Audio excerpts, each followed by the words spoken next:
The O'Reilly Factor is on tonight.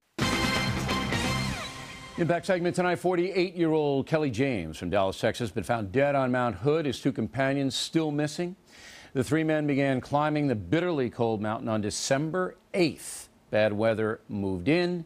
The men found themselves stranded, and rescuers could not reach them.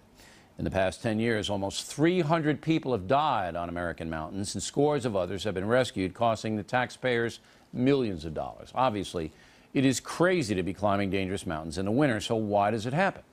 Joining us now from Portland, Oregon, Matthew Weaver, a former Mount Hood volunteer rescuer. And from Hood River, Oregon, Glenn Kessler, a climbing ranger at Mount Rainier. Mr. Kessler, I understand in Mount Rainier they do have regulations when you can and can't go up, but in Mount Hood they do not. Is that correct? You're partially correct, Bill. No regulations as to when you may or may not go, but we do require people to register for their climbs and come sign in with us and talk with us ahead of time. Now, can you stop them? Look, say a big storm's coming in and you know it's coming. Can you stop people from climbing Mount Rainier and say, look, it's simply too dangerous, you can't go, you have to postpone your trip? Can you do that? We cannot stop people. What we use is education. We talk to people. As climbers ourselves, my folks will talk with the climbers that are about to go up, explain so the you dangers. reason with them, but if they're hell-bent on going, you can't stop them, correct? No, we don't. We're not going to physically bar them from going up the mountain. Okay. Now, Mr. Weaver, in Mount Hood, they don't have any of that. They don't even have the consultation. I mean, you show up with your little backpack and you want to go up in December, you can go up. And now well, we not got officially. What? Yeah. I would just say not officially, but there are teams during prime climbing seasons from the local mountain rescue volunteer groups like Portland Mountain Rescue that do provide a similar type of education function. They will make contact with the climbers on the mountain and make sure they're aware of the conditions and know the risks of what they're doing with that day. Well, these three guys, these were veteran guys. I mean, and they knew going up on December 8th, the odds were they were going to run into bad weather. And they went anyway. And 95% of climbers on Mount Hood go between April and July when it's much safer.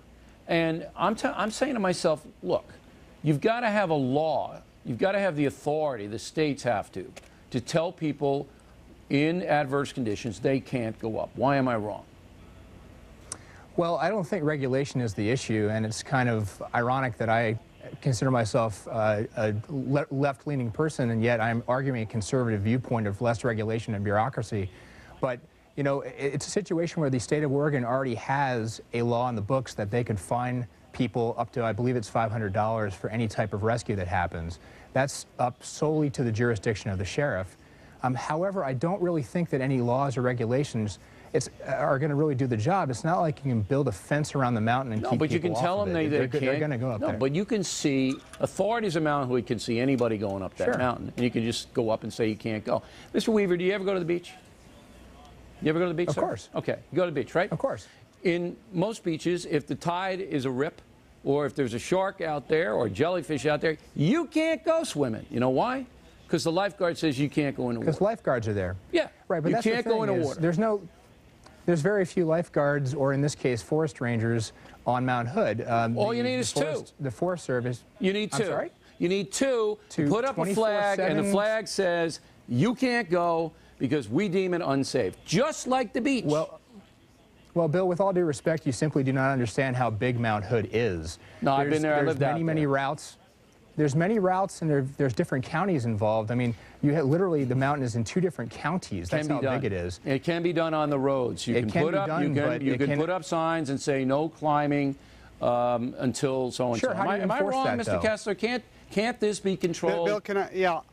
I think what you're looking at here is, I think you need to take more of an educational approach here, because I think as Matt, well, let me finish. As Matt says, it's you cannot close down all the roadways it's a national forest. However, if you were able to fund a place like Mount Rainier with enough to have climbing rangers to be able to do what we do, I find it ironic that the Forest Service, that Congress can't fund a single climbing ranger there to do the same and actually educate those folks as they go there. I go back to the ocean beaches, and you're not going in there if the authorities on the beach say it's too dangerous. It should be the same thing on a mountain. Now, Mount Rainier, you have to pull people off that mountain all the time, sir. I see your point, and it's well made.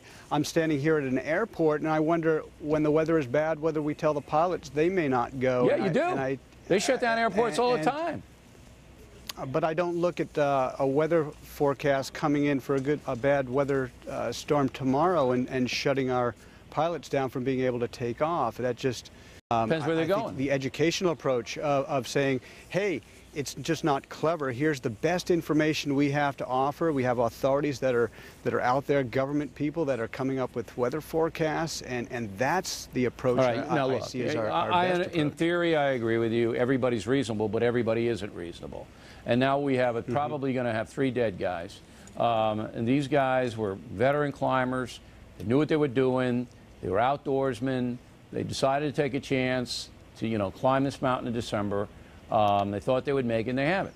And now, you know what? I think this is the bottom line. Because people say, well, if they want to kill themselves, let them kill themselves. I mean, that's a lot of people say that. The libertarians say that. You want to kill yourself, kill yourself. But this puts rescuers, Mr. Weaver, rescuers, as you both know, at risk to look for these guys. Well, the interesting thing about this is that, and it occurred this week, when conditions are unfavorable and unsafe for the rescuers, they will not go any further than they have. Oh, you know you guys take chances to try to rescue these people. Come on, I've been up with you guys. You know you do.